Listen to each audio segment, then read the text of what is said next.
Okay, All-Star game. How'd you like it? Uh, it wasn't good.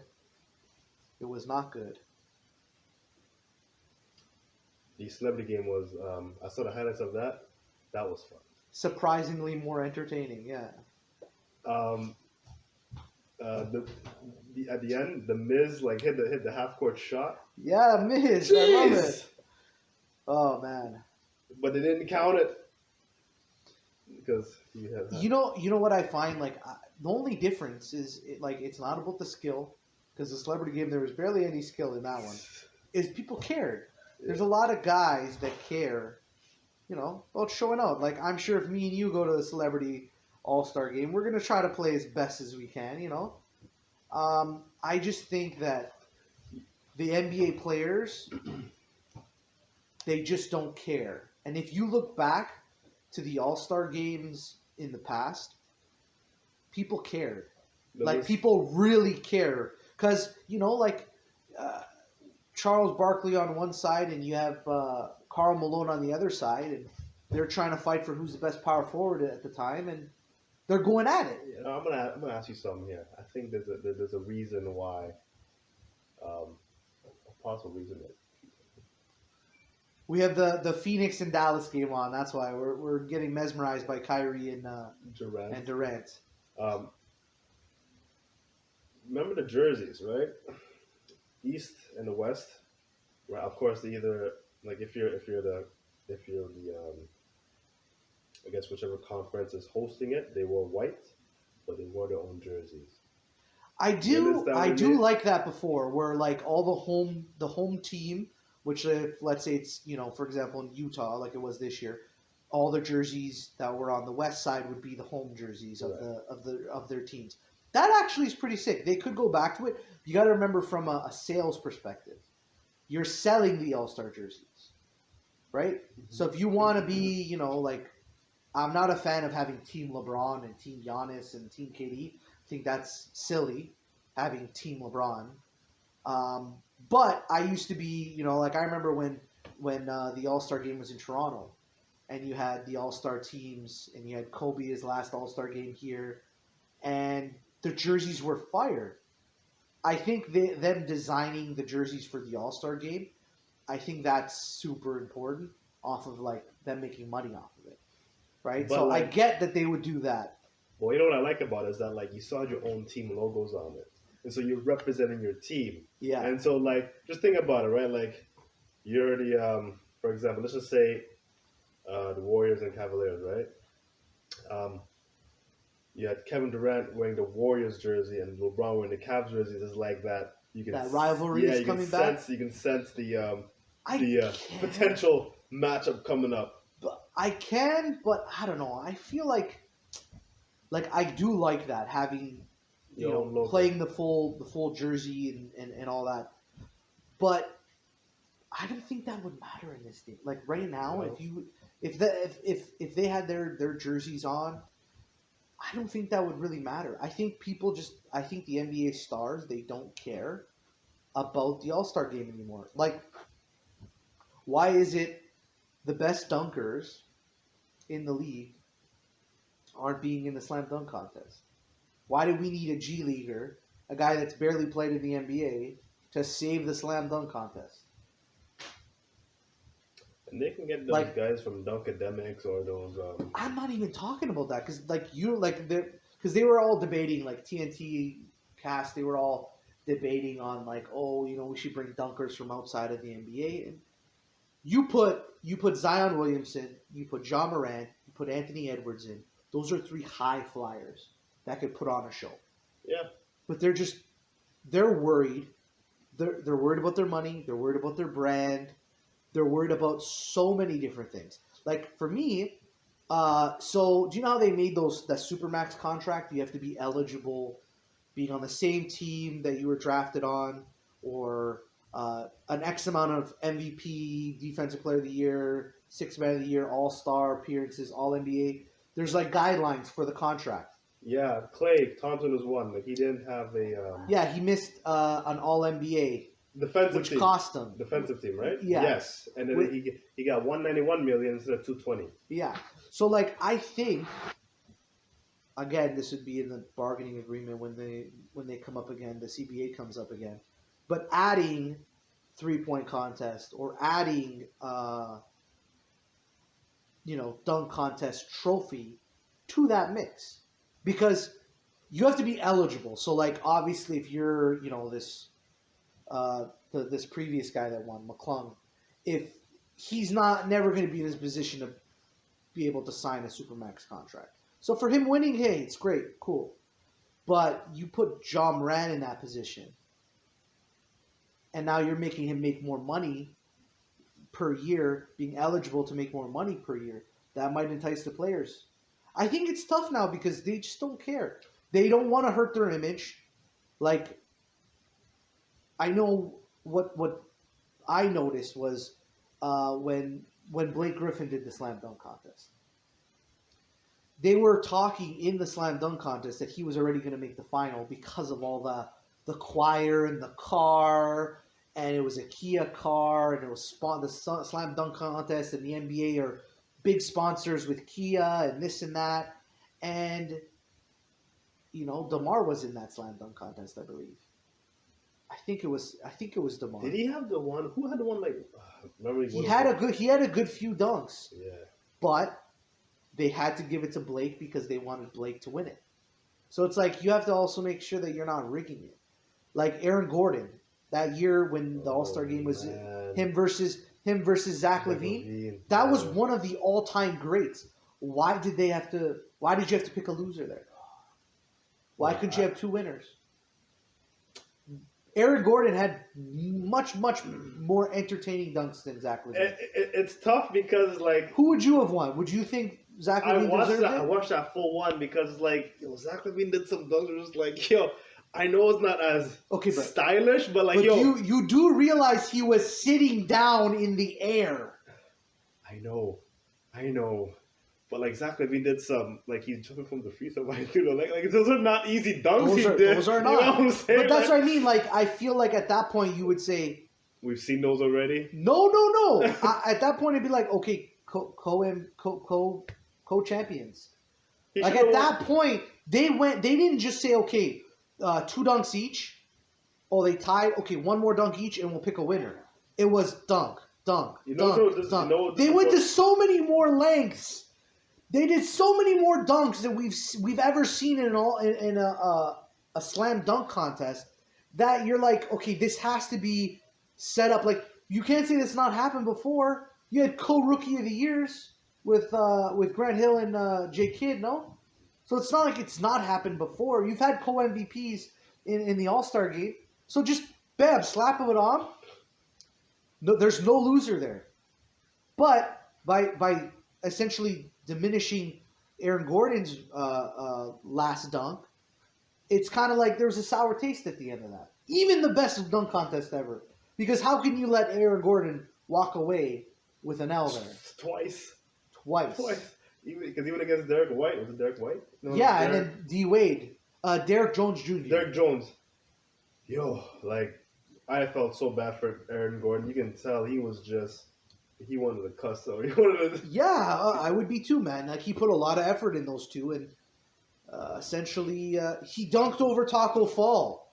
Taco Fall's a giant. Mm-hmm. How can you not give him a 50 on that? You're discrediting him? I don't get it. I think the All-Star game, the players just need to care. Because, they don't care anymore. Like, I remember Kobe versus MJ in those All-Star games. They were going at it. They were trying hard. Just try hard. Because why can't you prove... Like, okay, Jason Tatum won All-Star MVP. Nobody was playing defense on him.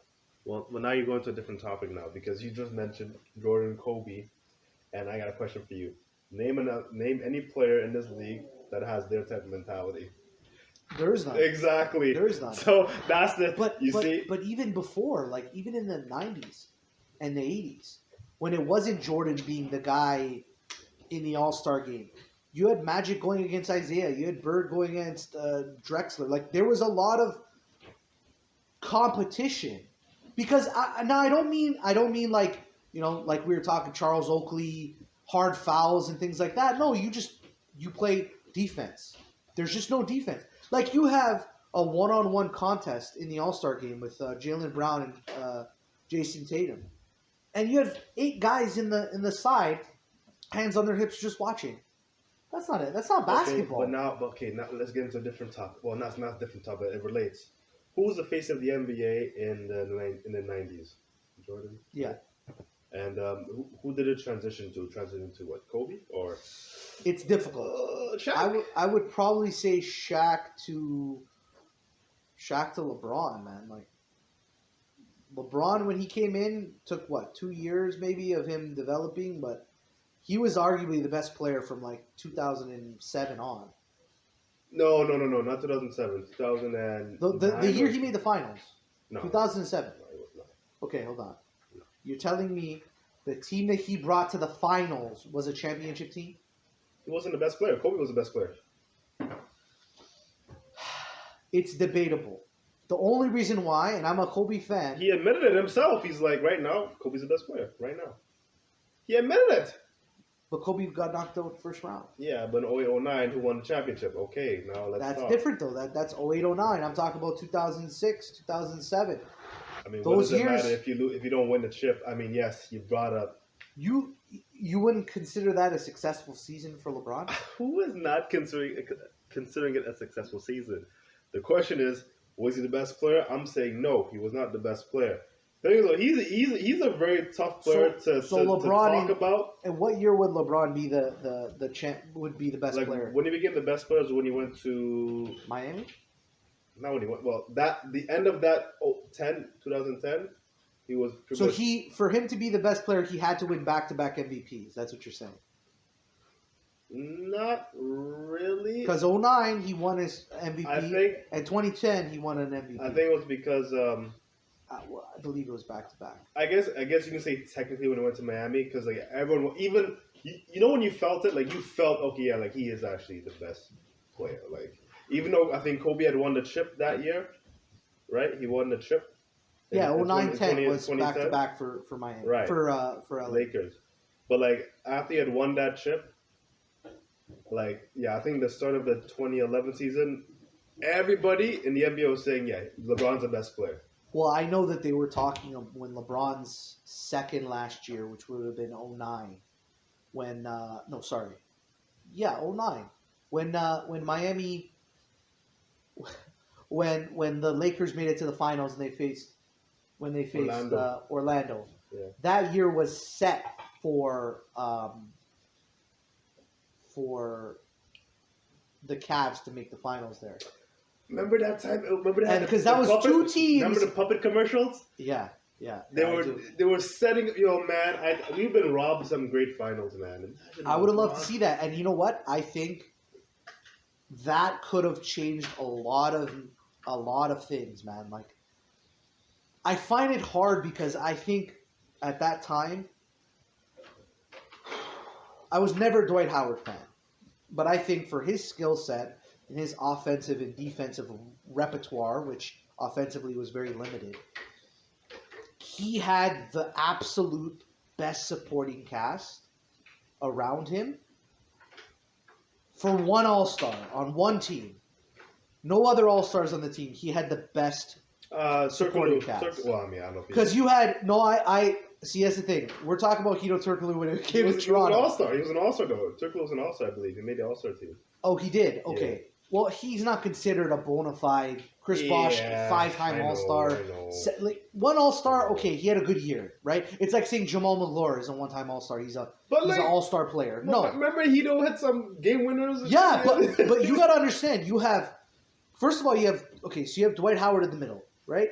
Yeah. Everybody defensively is funneling their defender to him. Shot blocking, contesting shots, all that type of stuff. Right. You have Hedo Turkoglu, who's a below average 6'10" forward. You had Rashard Lewis, who was an offensively skilled, offensively gifted 6'10", below average defender. And then you had a good 2 guard. You had J.J. Redick off the bench. You had a team, you had a supporting cast that fit his player type perfectly. Like, what other team had a supporting cast without adding a future Hall of Famer on the team? No, he wasn't an All-Star, actually. See, I knew he wasn't an All-Star. See, yeah, you can't question these things, Mike. But no, seriously. I did feel like he didn't make it one year. Who was another team that made the finals with only one All-Star? LeBron. Okay, now we could debate. No, 2007 there was no All-Stars on the team. Following year is when like Zydrunas Ilgauskas won it, but he's not an All-Star type player.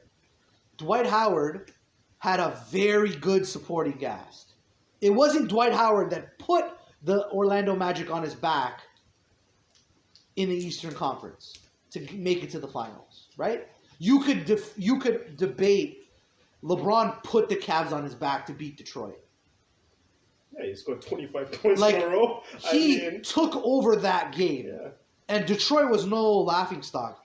They were a good team. Eastern Conference, I think they made it 5 or 7 times in a row. It was crazy. And they were defensive. That's why I'm so shocked he was able to get by them because that was a defensive. So, like, at that point, that series, everyone was like, LeBron is the best player. That's why I say 2007 on, he was the best player in the league. And I'm a LeBron, and I'm a Kobe fan. I can't say that because the teams that LeBron lost to was the team that Kobe beat. The team that Kobe beat in the finals. That's why it's so hard. What do you mean? LeBron lost to Orlando Magic. Kobe beats him in the finals. He lost to the Boston Celtics. Kobe beats him in the finals. That's why I can't give him that. You understand what I mean? Like even Kobe said it best. It's like people say, "Oh, look, the Miami Heat and the Miami Heat and LeBron James they faced the Spurs." Kobe's like, "Yeah, we played the Spurs. We beat them." I mean, yeah, cause I know that Shaq was like, "Yeah, they did play the Spurs, and they took them 7 games at times." So. Yeah, it's a tricky conversation because so many differences that are going on right now. But the thing is, I don't want to leave nothing out. At least try my best not to leave anything out. What? You know what I mean? Like, because there's those little like, well, LeBron's had the toughest competition. Yeah, but he's also had the best teams. You know what I'm saying? I told you, if you put on paper Jordan's help and you put on paper LeBron's help, there's a big difference. Yeah. Big difference. Perennial All-Stars on one side. Future Hall of Famers on one side. I think even Skip Bayless. Jordan has 2 Hall of Famers that he's played with. Even Skip Bayless said Jordan's played more 60 or been more 60-plus win teams in the playoffs. Well, because LeBron's never beaten the 60. Oh no, sorry, the 73-9 team with the Warriors. That's his biggest success for sure, by far. But you see what happens that when he went to Miami, he took Wade and he took Bosch with him, right? Joined Wade. So you got 2 teams that like were contenders. Then added Ray Allen. Right. Then Rashard Lewis and Mike Bibby and Mike Miller. Like he had incredible amounts of help. To the point now where people are like, "Oh, I feel so bad for LeBron in LA, struggling to make the playoffs, and his team's not being good." Do you know how many years in a row he had the best team? Exactly. Miami, the 4 years he was there, they were leaps and bounds better team than any other team. Well, they should have been. Well, they were 100%. But against the Spurs, they just weren't. Spurs were on the next level. They shouldn't have lost to Miami the year before. They had the miraculous shot by Ray Allen, where you knew when that shot went in, Spurs just shell-shocked. So that whole next year,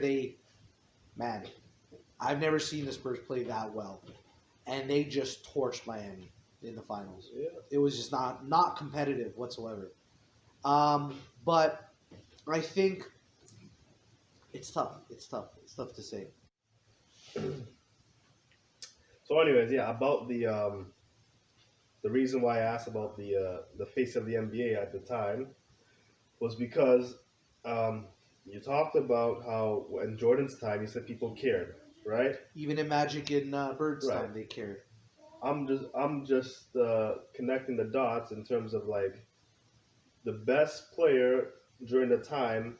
You notice that there's a certain type of I guess the only word I can think about spirit, like that type of drive, Drive, yes, persona. carries into the seasons. Yeah. So with Michael Jordan, he's always like, I'm the best.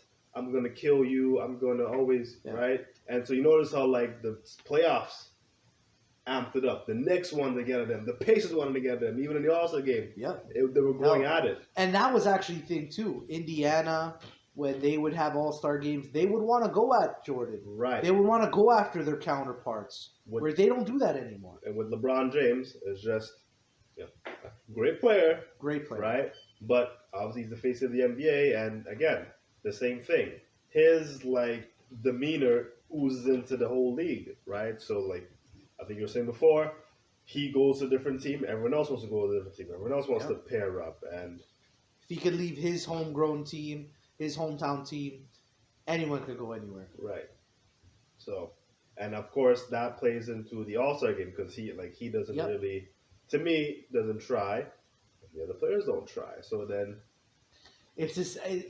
That's also a good point. Even with the slam dunk contest, why did LeBron never be in the slam dunk contest? Right.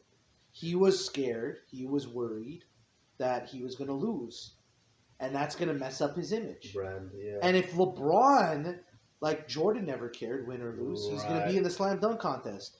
He was, and you got to understand, when MJ was there was no guarantees he was going to win.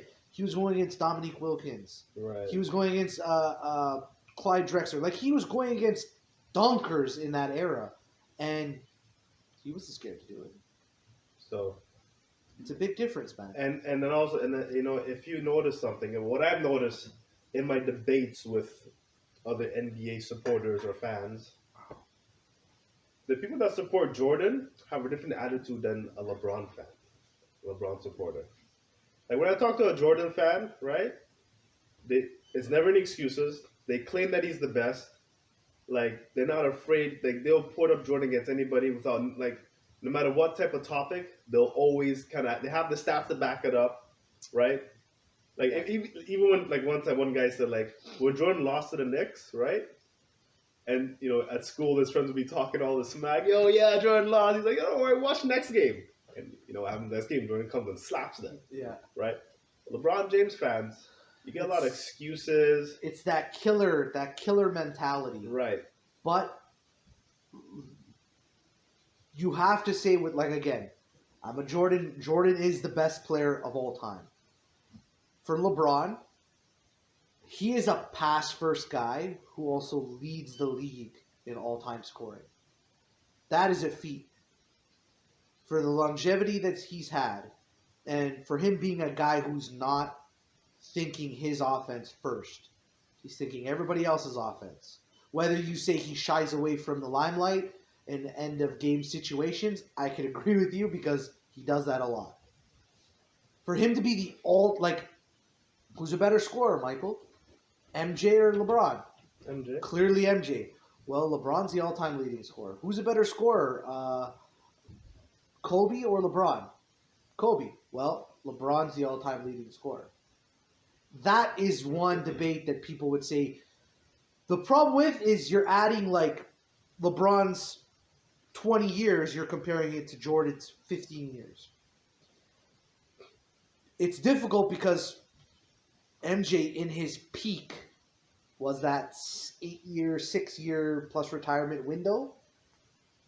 Nobody was beating him. LeBron's peak, there's a lot of people that beat him. And I think at that point, when you hear LeBron talk, we need help, I'm unhappy with our team, I need a playmaker, I need a star, I need another this. You're like, why? Question. Go do it yourself. Is the 40,000 points including playoffs? No. Just season? No, it's like 38,000 now. I'm sure he's going to hit over 40,000. No, I'm saying... He already passed that is playoff record. No, is the points, when they tally the points, is that including season as well? Is that including playoffs as well? I don't think so. But I would have, I could look that up real quick. Yeah. But Because the reason why I asked that is because LeBron has played more 7-game series than Michael Jordan. yeah, that's true. And on top of that, too, in the first round, back in the 90s, the NBA first one was 5 games, and then it changed to 7 games. That's a good point too. So you have extra games, right? So you play 4 games for sure in the first round versus 3 games minimum in the back in the 90s. So that's I think that's to be considered. Okay, so combined all-time points. If you combined it, it's like almost 46,000 points for LeBron, and he also leads it in all-time playoff points, like total points. Right. Yeah, I think.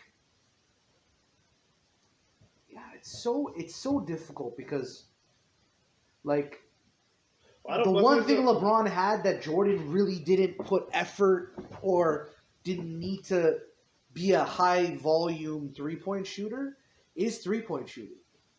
The one thing that LeBron has been able to utilize / been able to take advantage of in his era is you could take more shots. Back in the day, Jordan was in the era where you would win games 75, 78. Like, low-scoring, gritty, defensive-minded games. And that was a lot of the 90s and the early 2000s. Now, why is LeBron able to drop 30 points a game at such an older age? Because so many more shots. You have a free range to do whatever you want. And offensively. And the fouls, agree, but it's more the 3-point shooting that has changed everything. Right. Even him being a below-average 3-point shooter. Like, yes, there's a few years where, good block. Yeah. Dallas and Phoenix is coming down to the wire.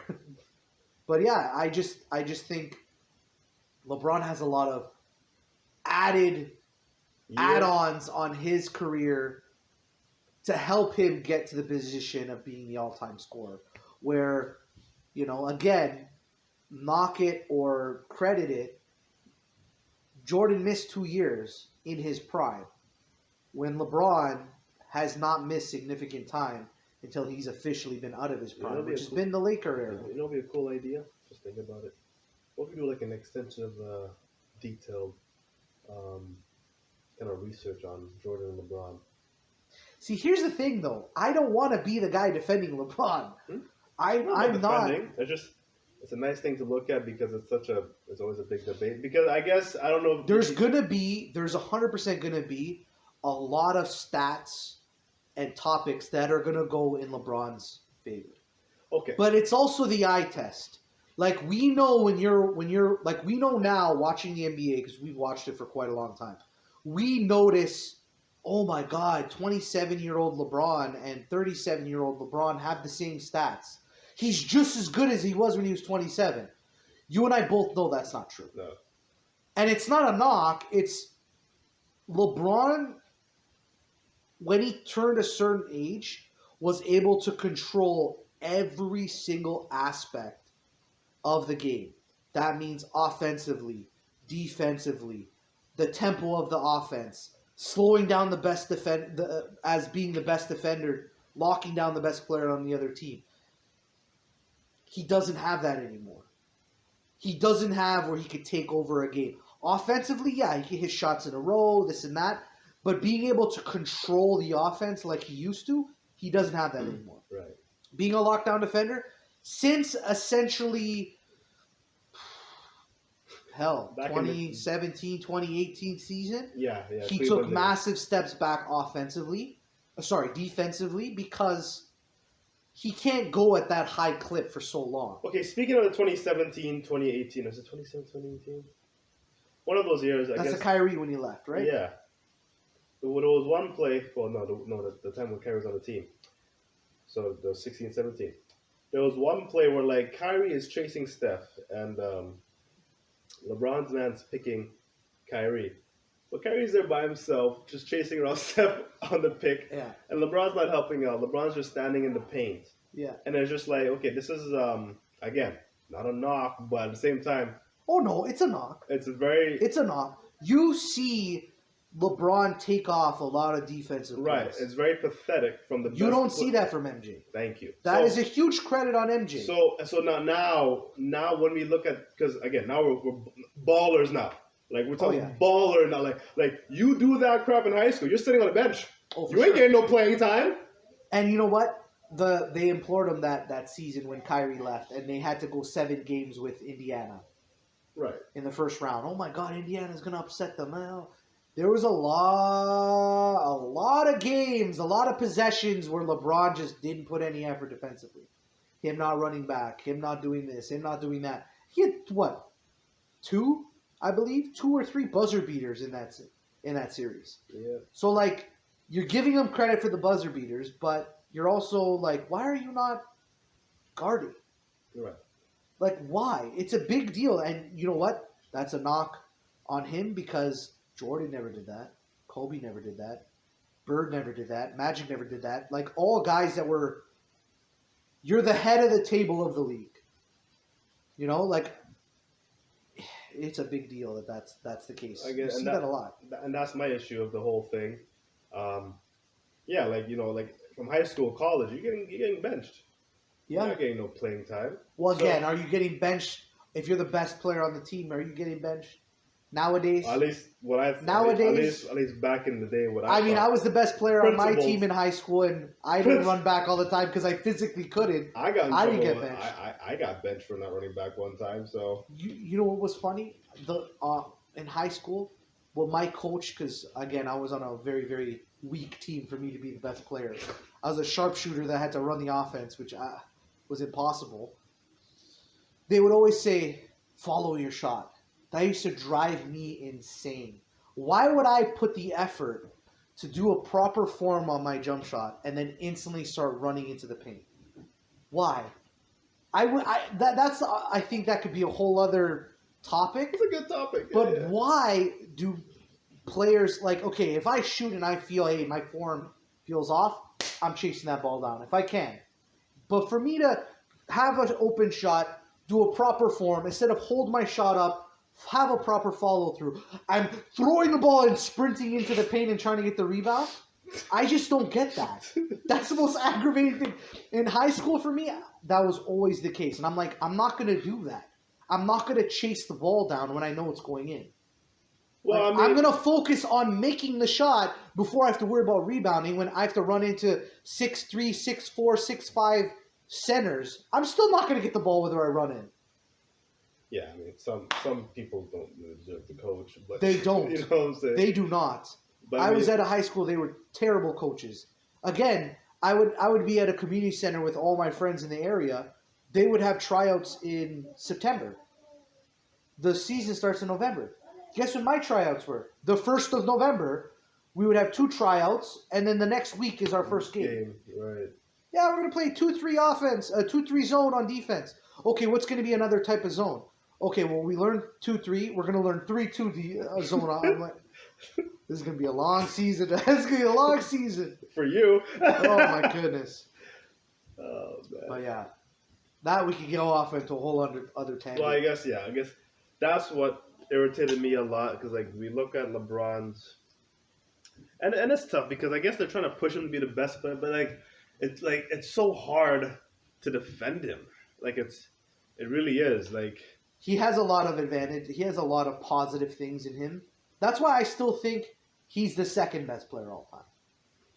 Well, second, but it's okay. I truly believe second. I don't know how you can say second. Is Steph Curry tied with him? No. Why not? Why not? Tell me, they both have 4 rings. Steph Curry beat him 3 times.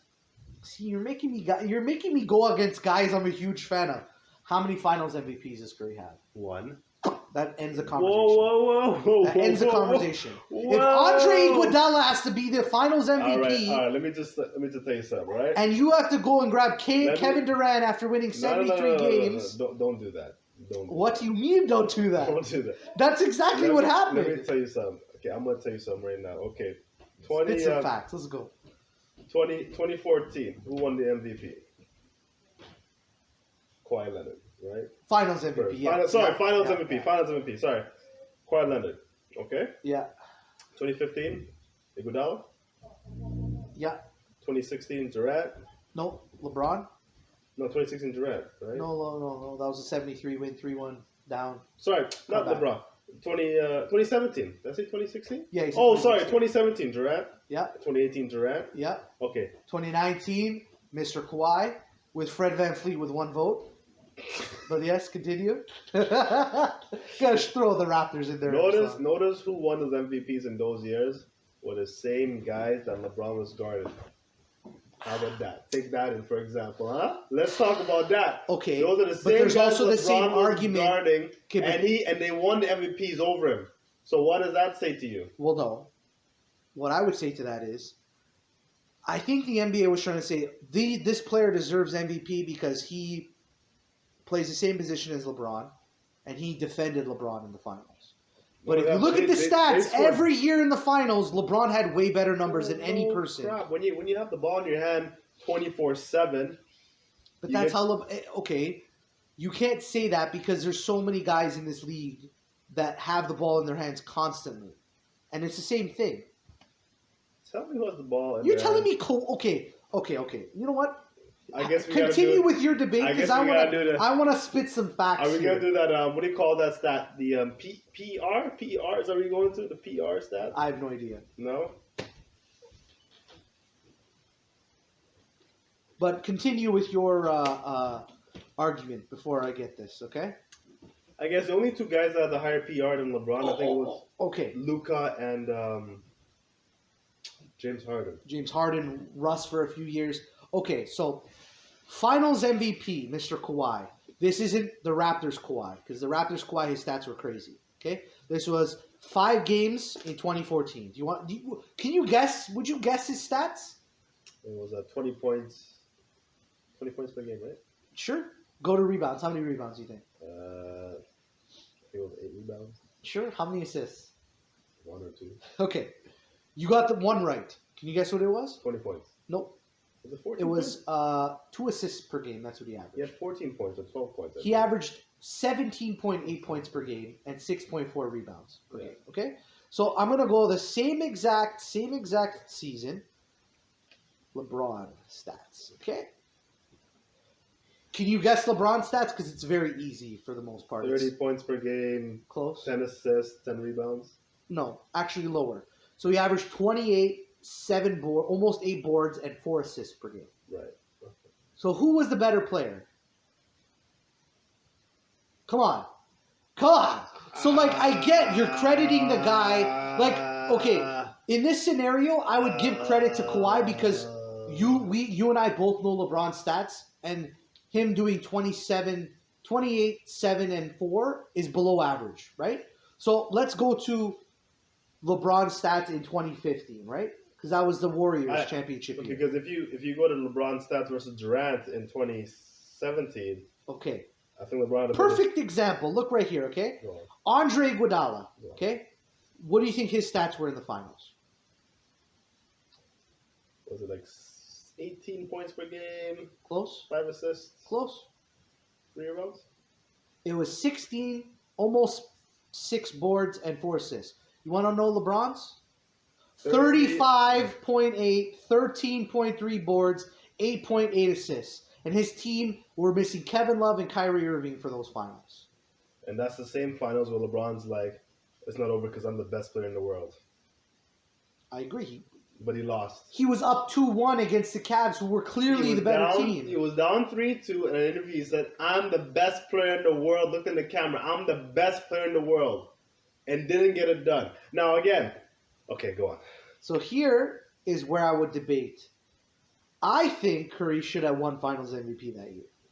2015. His stats were 26, 6, and 5. Those are clearly better than Andre Iguodala's stats. And if you're saying, Iguodala won because he played great defense on LeBron, look at LeBron's stats. I disagree. You can't just. I'm not saying. Can't just those are great stats, but if we break it down, let's break it down. That's what this podcast's all about. Break it down. Go. We gotta take a look at what was LeBron's stats when Iguodala was guarding him.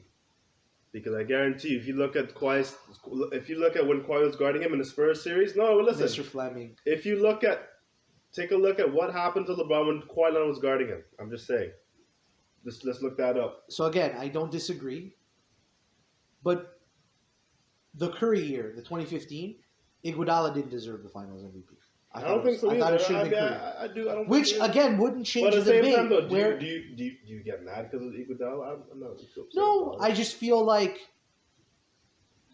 because it was the impact. You can't think like okay, if every year the Dubs won the championship, and Curry was head over heels, the best stats, the best winning record, the best everything in those 4 championships, and he wins 4 Finals MVPs, there would be a legitimate debate on who is the better player. Here's a question. Okay, go. The 2 years the Durant won the MVP, do you think Curry could have won the MVP?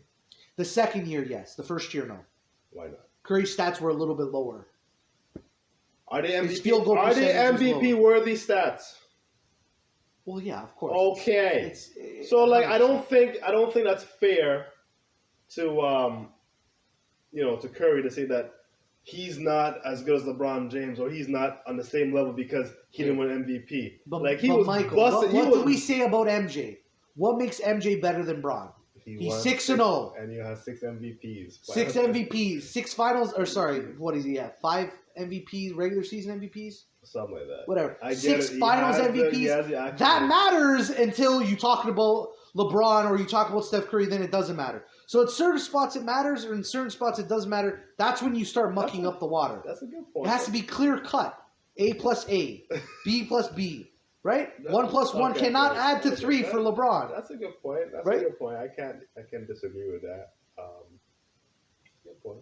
So if Curry wins the 5th Finals MVP, is he better than LeBron, or is he higher? Okay. Is he higher on your list? Is he higher on the list? That's all I'm asking. Is he higher on your list? I would still say no, but nobody expects him to win another finals, another championship. So I find it hard to believe that he will win another championship. I hope they do, because for him to have 5 championships in LeBron's era, LeBron will never be considered the GOAT ever. You have a 6'3", $180 point guard outplaying you in your decade. This is his decade. Even whatever his career is, whenever it ends, that's mental. But you know they always joke, aliens come down, right? You ever heard that debate? Aliens come down. Max Kellerman, I think I've heard this one. The lasers are pointed at all the humans in the world. You have one person to play a one-on-one matchup with. Who are you picking? You picking Steph Curry? You picking LeBron? And podcast listeners, he is smiling because he knows that I'm right. No, you can't. You're gonna pick Steph Curry over Bron? I think you can. Why not? Why can't you? Why can't you? Tell me why can't you? See, now I know this is good. We're going to craziness land. You're gonna pick Steph Curry. Steph Curry does not play defense. But are we taking the unanimous MVP stuff? Ooh, why he not? Still can't play defense though, my friend. I don't give a damn. Steph Curry. I won 73 games, and I mean lost. Who did you lose to? We lost LeBron. So no matter what, it always goes back to LeBron. It's a slight edge. LeBron is the most physically gifted player to ever walk. But it's so tough. It's so tough. Like, LeBron is built like a freight train. He could jump like Jordan. He has court vision like Magic. He has the defensive, in his prime, of course, the defensive repertoire that we've never seen, being able to guard all 5 positions. He can't guard all 5 positions. He can't. He can't guard all 5 positions. He cannot. Yeah, he can. I guess he can play the defensive role for all 5 positions. He can't guard centers. He can't guard. Tim Duncan gave it to him. Garnett gave it to him. He can't guard it. What? He can't guard it. He can. I get it. He can play all 5 positions. He can play all 5 positions. Okay, but he can defend all 5 positions. Is he effective at all 5 positions? I think he is. I think you put LeBron at center, and you let any center try to guard LeBron. It's going to be crazy struggle for the center. No, not guarding him. Like offensive wise, he destroys all 5 positions. Hold on. So if you go into wait, if he plays, he plays the 5. You didn't know what I said. I think I'm agreeing with you. Offensively, he destroys all 5 positions. You don't think he can hold his own? What? So how much does Tim Duncan weigh in his prime? 250, 260? Not much more than LeBron, but LeBron still can't really guard him. He has the lateral quicks. He has the athleticism to make up for whatever spin move or what nonsense. I'm not saying Tim Duncan's going to get locked down. I'm saying if there's, like, do you remember when Chicago and Miami were playing in the playoffs? And D Rose was having a great playoff series. What did LeBron do? Yeah, LeBron. Mario Chalmers, go sit on the bench, go sit in the 3-point line. I'm guarding Derrick Rose. Ooh, nice LeBron, and what happened with Derrick Rose? LeBron good. Yeah, no, he locked him down. I think he could do that at all 5 positions. I find it hard to believe. Now, again, I'm not saying, I don't know. him versus Shaq. He has the capabilities. I'm saying, especially in this day and age, you're telling me he can't guard DeAndre Ayton? He can't guard Durant. He couldn't guard What? Paul Pierce. He couldn't guard Ray Allen. I don't know, man. I disagree. Durant had 35 on him. Okay, LeBron had 35, 38. He had 50. He had a 50-point game against Durant. Come on. If it wasn't for J.R. Smith, they would have won that game. It's debatable because so then you would on a serious note, your life is on the line. You're gonna pick Steph Curry over LeBron for one game. For one game. What if Curry doesn't have a shot that game? Because you've seen Curry have a bad offensive night. When have you seen LeBron not have a good offensive night? Even his below-average games are better games than other stars. Because I want to choose him, but then I think about his. Hey, there's an advantage. He has no one to pass to. He has to take all the shots. Okay, so then you would one-on-one and a one-on-one. One-on-one, it'll have to be LeBron. Okay, Kobe versus LeBron. Sorry, Kobe or LeBron. Who'd you pick? For the alien. That's the death beam and all that nonsense. I would pick LeBron. Yeah, I'm more. Kobe's one of the great all-time one-on-one scorers, and he's a great defender. But he takes bad shots. And I don't know. That's debatable. I think you can't go wrong with MJ, with Kobe, and with LeBron. I think those 3, Kevin Durant, 100% up there as well. Can't go wrong with any 4 of them. Yeah. But to put Curry in that conversation is ridiculous. It's like adding Luka Doncic onto that. He's not guarding anyone.